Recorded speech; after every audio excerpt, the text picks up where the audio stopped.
High, আমি সাইফুদ্দিন মোল্লা। আজও আমি তোমাদের মাঝে চলে এসেছি একটি সুন্দর টপিকস নিয়ে, বিরোধানুমান। এর আগের ক্লাসে আমি আলোচনা করেছিলাম বিরোধিতা নিয়ে। আজকে তারই একটি অংশ বিরোধানুমান, এটা নিয়ে আজকে আমরা আলোচনা করব। তবে তার আগে টার্গেট এক্সক্লুসিভ চ্যানেলের পক্ষ থেকে সমস্ত 11 ক্লাসের ছাত্রছাত্রীদের জানাই আন্তরিক প্রীতি, শুভেচ্ছা ও ভালোবাসা। এবং ক্লাসটা ভালো লাগলে অবশ্যই একটি লাইক, একটি সাবস্ক্রাইব করতে ভুলো না কিন্তু। তো চলো কথা না বাড়িয়ে আজ আমরা ক্লাস শুরু করতে যাই।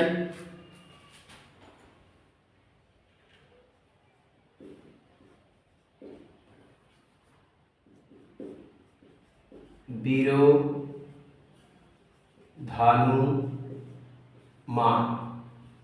নিশ্চিত বুঝতে পারছো, বিরোধিতার সম্পর্কের ভিত্তির উপর ভিত্তি করে একটি বচনের সত্যতা বা মিথ্যাতার সম্পর্কে জানার পর অপর একটি বচনের সত্যতা বা মিথ্যাত্ব সম্পর্কে যে অনুমান, তাকে বলে বিরোধানুমান। অর্থাৎ আমরা জানি বিরোধানুমান একটি অমাধ্যম অনুমান, অথবা বিরোধিতাও একটি অমাধ্যম অনুমান। তাই বিরোধিতার সম্পর্কের ভিত্তিতে একটি বচনের সত্য মূল্য সম্পর্কে জানার পর অপর একটি বচনের সত্য মূল্য সম্পর্কে যে অনুমান, তাকে বলে বিরোধানুমান। তো চলো আজ আমরা বিরোধানুমানের একটি ছক সম্পর্কে প্রথমে জানবো, তারপর বিরোধানুমান কাকে বলে, বিরোধানুমান কত প্রকার, কি কি, এবং তার সত্য মূল্য সম্পর্কে জানবো। প্রথম হচ্ছে সত্য মূল্যের ছক। সত্য মূল্যের ছক।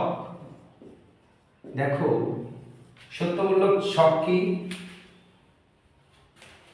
প্রথমত তোমাকে ঘর কাটতে হবে।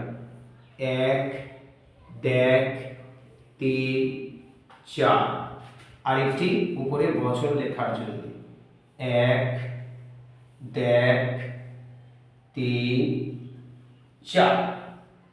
এই চারটি বছরে দেখো এ, ই, আই, ও আমি লিখলাম নিরপেক্ষ বচন।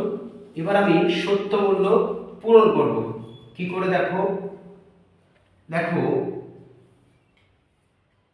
1, 2, 3, 4, 4 5 কত? 20।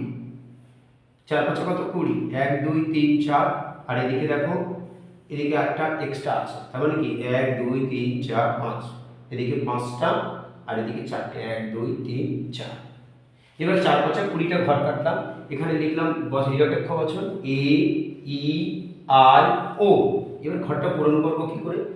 ও থেকে কোনাকুনি সোজা আমি বড় হাতের এফ লিখব। সহজে লেখার টিপস কি? F, F, F. F for false, মানে মিথ্যা। মিথ্যা সেটা ছোট এফও হতে পারে, ঠিক আছে? মিথ্যা। আর একটা আছে কি? এ থেকে কোনাকুনি আমি বড় হাতের টি লিখব। কোনাকুনি বড় হাতের টি লিখব। টি ফর ট্রু, মানে সত্য। সে বড় হাতের টি হতে পারে অথবা ছোট হাতের টিও হতে পারে, সত্য। আর নিচে দেখো দুটো রো আছে, এই দুটো রোয়ে 4টে ঘর ফাঁকা, সেখানে আমি বড় হাতের ডি, ডি, ডি, ডি লিখব। এই ডি ফর ডাউটফুল, মানে অনিশ্চিত, অনিশ্চিত। এটা আমি লিখলাম। এবারে যেদিকে দেখো উপরে দুটো রো পূরণ করতে হবে আমাদের। যেদিকে দেখছি টিটি আছে তার দুটো গ্যাপ আছে, এই গ্যাপে তখন উল্টো, অর্থাৎ টিটির বিপরীত হচ্ছে ছোট হাতের এফ এফ হবে, ছোট হাতের এফ এফ। আবার যেদিকে এফ এফ আছে বড় হাতে, সেদিকে এফ এর বিপরীত ছোট হাতের টিটি হবে। এইভাবে আমাদের ঘর পূরণ করতে হয় বা ঘর পূরণ করার নিয়ম। তাহলে কি করতে হয়েছে? ও থেকে কণাকণি বড় হাতের এফ লিখেছি, এ থেকে কণাকণি বড় হাতের টি লিখেছি।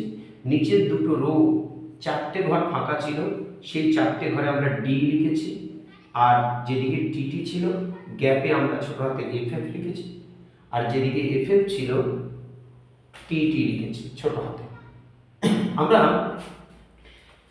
সহজে মনে রাখার নিয়মের জন্য এটা করেছি কি, ও থেকে কণাগুনি F F F F F F, এ থেকে কণাগুনি টি টি টি টি টি টি, এই নিচের দুটো রোল হচ্ছে D D D D D D, আর এদিকে এফ এফ, এদিকে টি টি।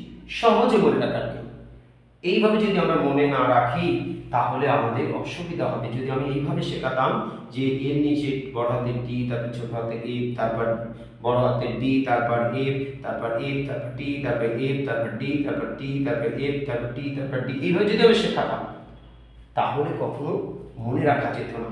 তাই একদম সহজ পদ্ধতি হচ্ছে ও থেকে কণাগুলি বড় হাতের এফ এফ এফ এফ, এ থেকে কণাগুলি বড় হাতের টি টি টি টি, আর নিচে চারটে ঘরে ডি ডি ডি ডি, আর এদিকে এফ এফ, এদিকে টি টি। এবার এই ঘর পূরণ তো করলাম, আমরা সত্য মূল্যের ছকটা তো পূরণ করলাম, কিন্তু সত্য মূল্যের নির্ণয় করবো কি করে? হ্যাঁ, এটা একটা মজার বিষয়। এটা নির্ণয় করা একদম খুবই সহজ। প্রথমত একটা নিয়ম তোমাকে মাথায় রাখতে হবে যে এর একটা মান বলে দেবে, এ বা ই বা আই বা ও বচনের একটা মান বলে দিয়ে আর একটা মান তোমাকে বার করতে দেবে। যেমন বললো এ বচন সত্য হলে একই উদ্দেশ্য বিধেয় বিরোধী বচন ই কি হবে, ই বচন কি হবে, এটা তোমাকে বার করতে হবে। একদম সোজা কথা, ওরা যেটা বলে দেবে এটা মাথায় রাখতে হবে। ওরা যেটা বলে দেবে, ওরা বলে দিয়েছে এ বচন সত্য, এই যে ওরা বলে দিয়েছে, ওরা যেটা বলে দেবে সেটা বড় হাতে রাখবে। আমরা যেটা বার করবো যাহাই হোক, সে ছোট হোক বড় হোক দেখার দরকার নেই, কিন্তু একটা জিনিস ভুললে হবে না যে ওরা যেটা বলে দেবে সেটা বড় হাতে হবে। তাই আমি কি করলাম, এ বচন সত্য, তাই বড় হাতের সত্য নিলাম। এবার ই বচন কি হবে, এই সত্যকে ধরে আমি ই তলায় যাব, গিয়ে দেখছি মিথ্যা, তাহলে এই বচন সমান মিথ্যা। এইটা আমার নির্ণয় করতে হবে। তার মানে কি, এ আর ই বচন দুটো বিপরীত বিরোধী বচন। এই দুটো বিপরীত বিরোধিতার সম্পর্কের ভিত্তিতে একটি বচনের সত্য মূল্য প্রথমে আমি জানলাম, এ বচন সত্য, তার বিপরীত বিরোধী বচন কি হবে, এই যে অনুমান, একে বলে বিরোধানুমান, এটাকেই বলে বিরোধানুমান। তার মানে কি, ই বচন মিথ্যা হবে। আবার একটা চলো দেখি, বললো ও বচন সত্য, ও বচন সত্য, তাহলে আই কি হবে, তাহলে ও বচন সত্য, এর নিচে সত্য না, এটা হবে না। আমরা কি বলেছি, ওরা যেটা বলে দেবে সেটা বড় হাতের হবে, আর আমরা যেটা বার করব যাই হোক, তাহলে আমরা বার করব, দেখো ও আই, তাহলে ওরা বলে দিয়েছে ও বচন সত্য, তাহলে ও বচন সত্য কই, এটা এখানে সত্যটা হবে না, কারণ ওরা যেটা বলে দেবে বড় হাতের হবে। আর আই আমরা বার করবো কি, আই বচন, তাহলে আই বচন কি হবে, চলো আয়ের নিচে যাই আমি, ও বচন যদি সত্য হয় তাহলে আয়ের নিচে যাই, ডি হবে, অনিশ্চিত, ডি হবে মানে অনিশ্চিত, বা ব্র্যাকেটে ডি লিখতে পারো, অনিশ্চিত বা ডি। আবার একটা দেখো,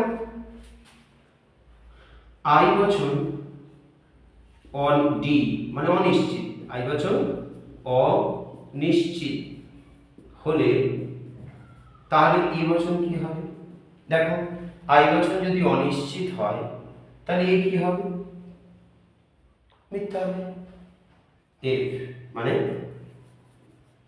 মিথ্যা হবে। তার মানে আমরা সহজেই বুঝতে পারছি।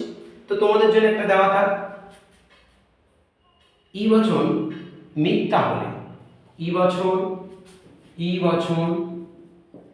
মিথ্যা হলে ই ইকুয়াল টু এফ হলে, ই বচন মিথ্যা হলে, ই বচন মিথ্যা হলে ও বচন কি হবে, এটা বার করতে হবে। তাহলে ই বচন মিথ্যা, তাহলে ই বচন এই মিথ্যাটা হবে না, ওরা বলে দিয়েছে যেটা ই বচন মিথ্যা সেটা বড় হাতের হবে, কই এটা, তাহলে ও বচন কি হবে, অনিশ্চিত। এই যে এই সোজা করে আমরা চলে যাবো, এটা ছাড়বো না, ই মিথ্যা, তাহলে এর সোজা করে উত্তরায় যাবো, ও হবে, ডি হবে মানে অনিশ্চিত। আবার একই রকম ভাবে যদি ওরা বলে দেয় ও বচন সত্য, তাহলে এ কি হবে, মিথ্যা। আবার ওরা যদি বলে দেয় এ বচন অনিশ্চিত, তাহলে আই কি হবে, সত্য। মানে যেটা বলে দেবে সেটা বড় হাতে ধরে নেব এবং আমরা যেটা বার করব সেটা যাহাই হোক। এই যে একটি বচন বিরোধিতার সম্পর্কের ভিত্তিতে একটি বচনের সত্যমূল্য জানার পর অপর একটি বচনের সত্যমূল্য সম্পর্কে যে অনুমান তাকে বলে বিরোধানুমান। তো আজ এই পর্যন্তই। নেক্সট ভিডিও আবার তোমরা পেয়ে যাবে। আশা করি সবাই ততক্ষণ ভালো থেকো। May God bless you. Thank you.